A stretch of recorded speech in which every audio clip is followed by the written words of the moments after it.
Yo, what's going on, guys? Today I'm actually going to be talking about a game that I was really excited for, and everyone in our server was excited for, and that is Sparking Zero. Now, if you know anything about the history of Dragon Ball games, you know this game was hyped up to be one of probably the most hype games like of all time, like ever. Like when it got announced, I think it got announced.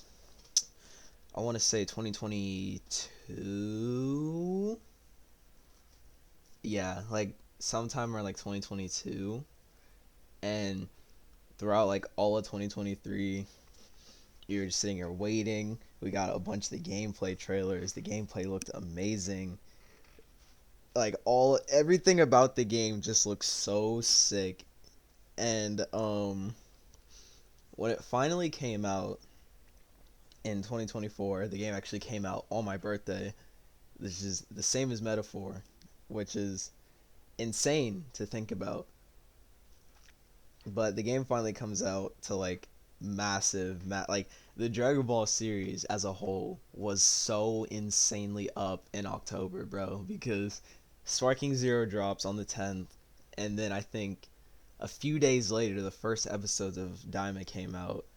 And like we were actually like, so it was a Thanksgiving feast with how well fed we were during that time.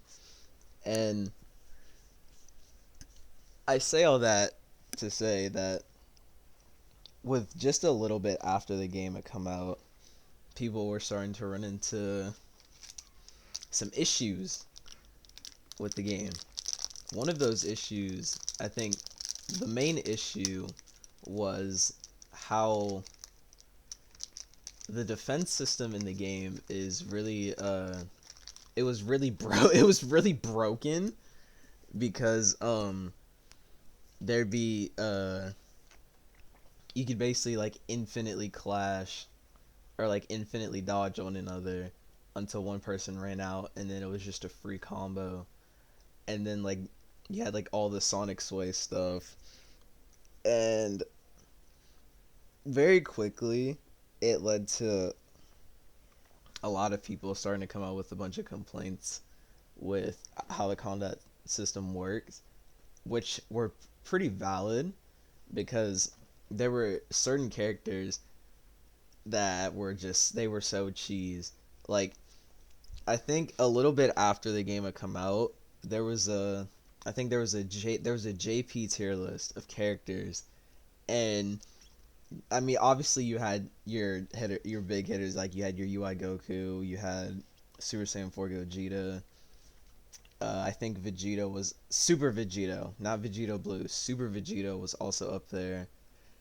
But then you had characters like who was it? It was Yajirobe, Doctor Willow, and I think Chaozu.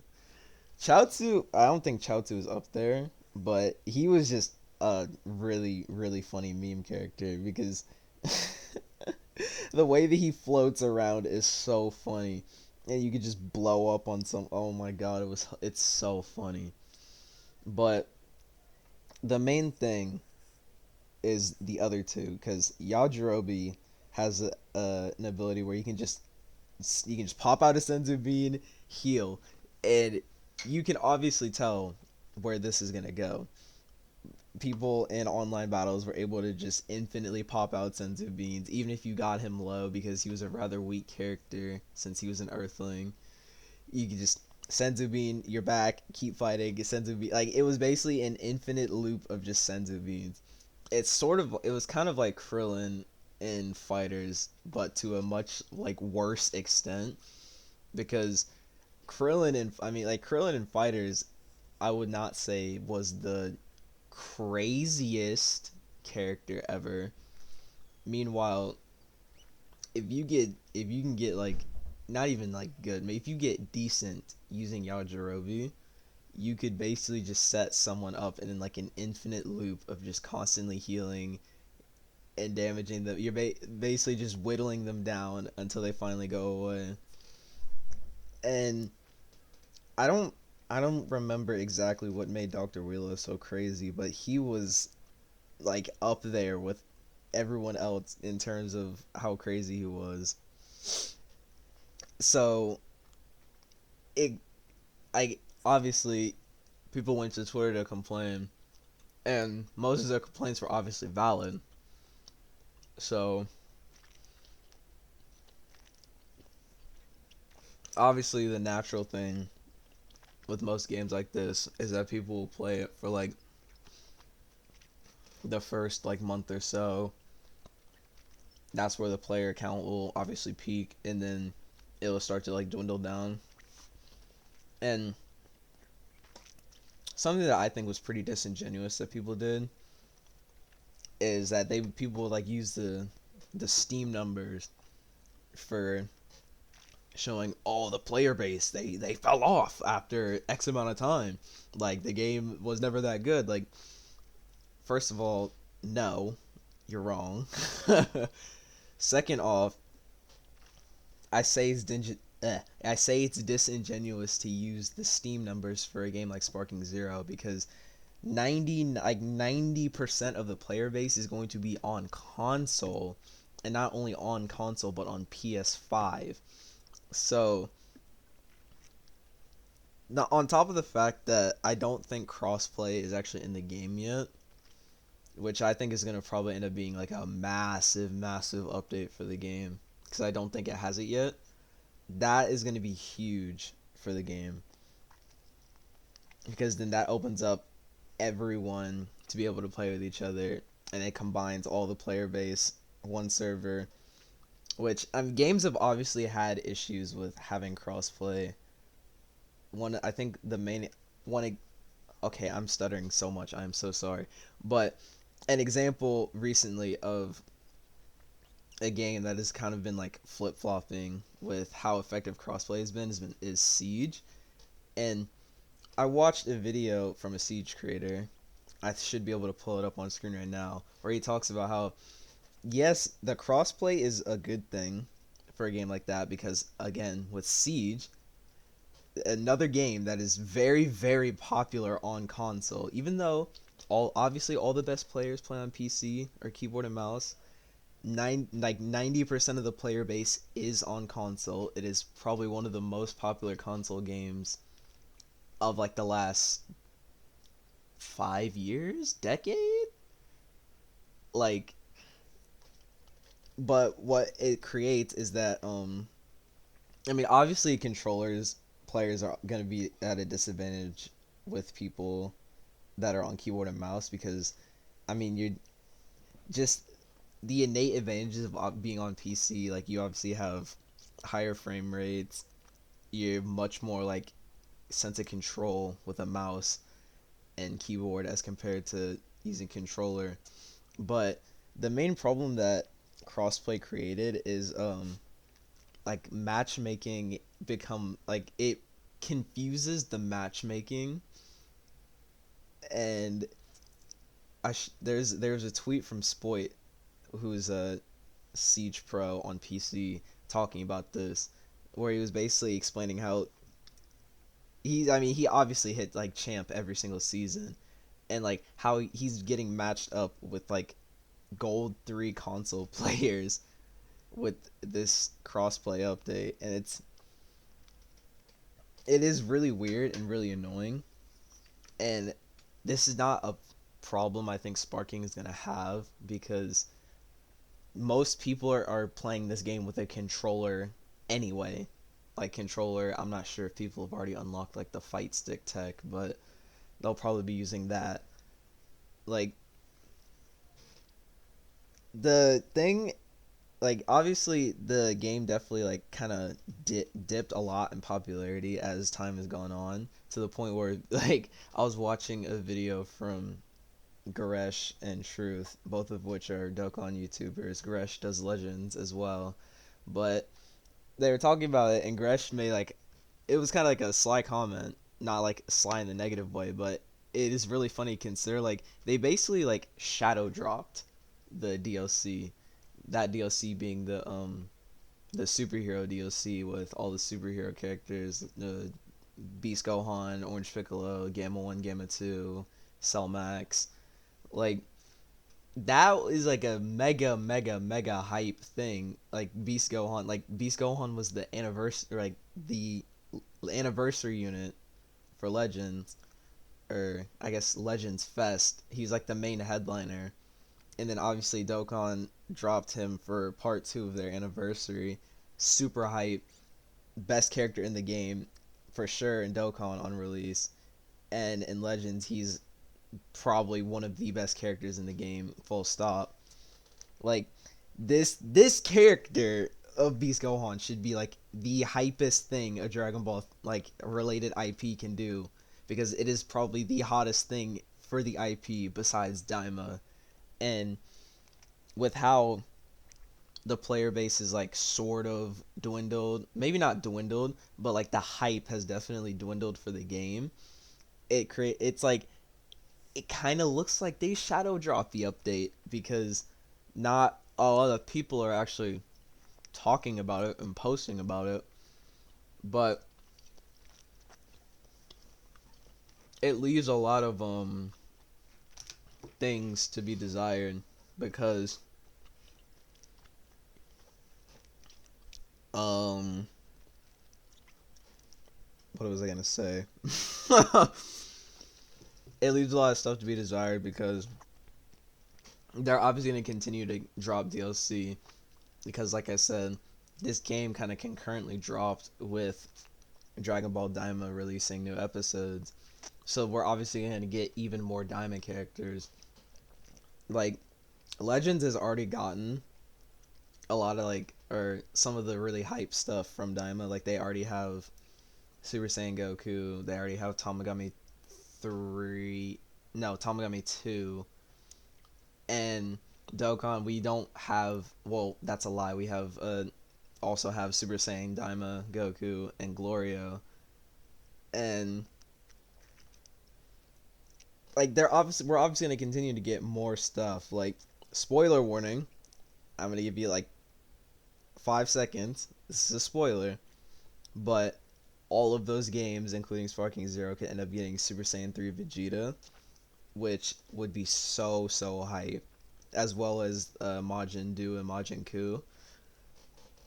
And I asked people in our server how they felt about the game. My IRL friend, Jay, love that guy, amazing man, he said, fun ass game, but it's lacking a bit of support, and hopefully after this recent DLC drop, they add more quality of life content to the game, which is really interesting, because I think that is probably the main problem Sparking Zero has, is that there hasn't been too many like quality of life patches. Like, there have been recent patches that they've added, like they've changed around like the cost of certain moves to try and like decentivize a lot of like campy gameplay, or like after image spam, which is the main thing that makes Super Vegito like damn near the best character in the game. And I think that part is really interesting, because I asked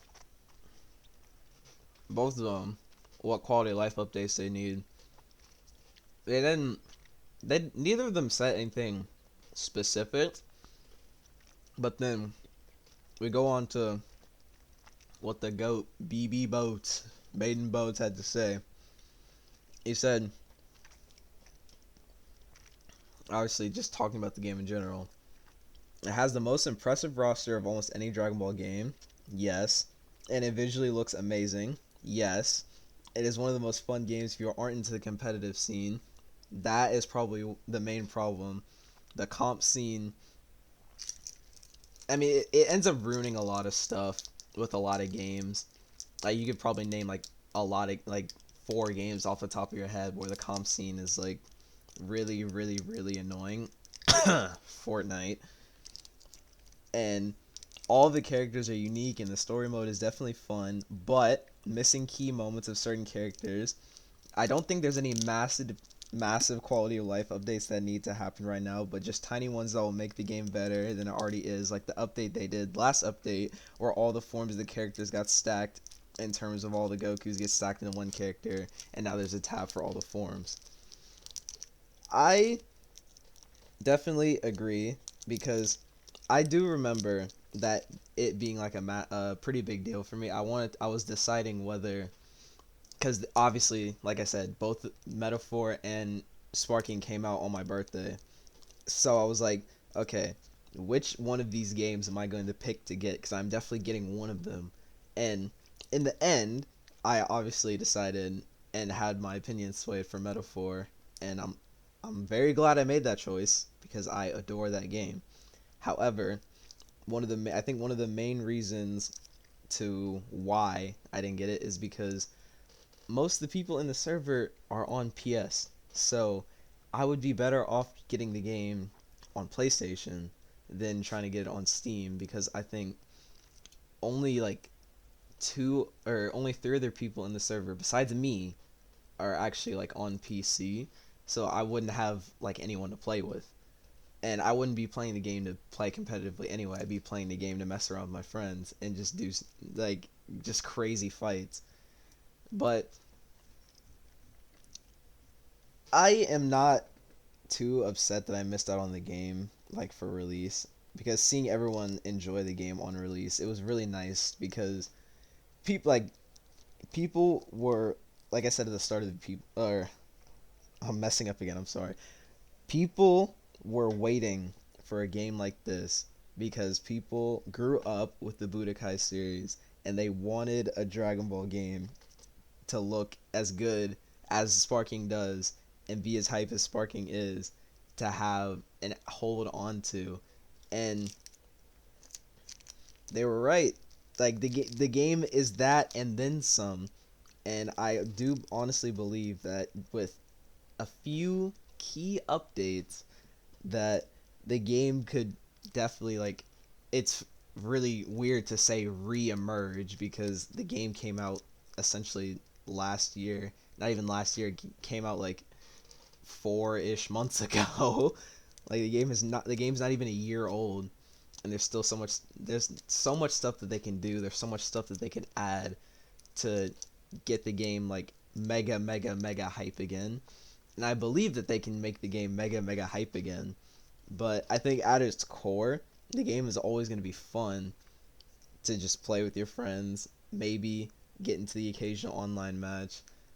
But I think the some of the main detractors for the game, obviously the fighters community is a big factor because a lot of fighters players would go to play want to go to play Sparking, and that's where the comp scene starts like taking the place. And with how like I would want to say like not properly balanced this game is right now, it creates a scenario where the comp like a comp scene for the game, it would look really really weird because like since Fighter is like a 2D side scroller, there's definitely a lot more aspects of it to make it like super super comp. But Sparking is a 3D arena fighter, and there's not too much like I'd say balance, especially with how I mean obviously some characters are going to be more OP than others, and I think the main thing that sets it different from fighters is that a lot of the characters are on a more even playing field, whereas Sparking Zero is much much much more accurate to how these characters actually are in the show and manga than they are in fighters. So like if you like have like Videl and you're going against someone that's Super Saiyan Blue Gogeta, you are most likely not winning that fight. Unless you are really good and the other player is mediocre or very bad, you are not winning that fight.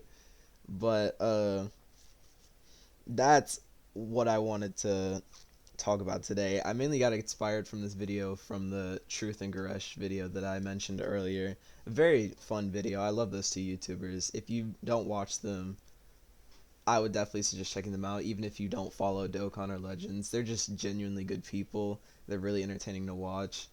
But that's enough from me. Make sure to like and subscribe, share the video, share the channel, follow all the socials, and I'll be seeing all of you guys tomorrow.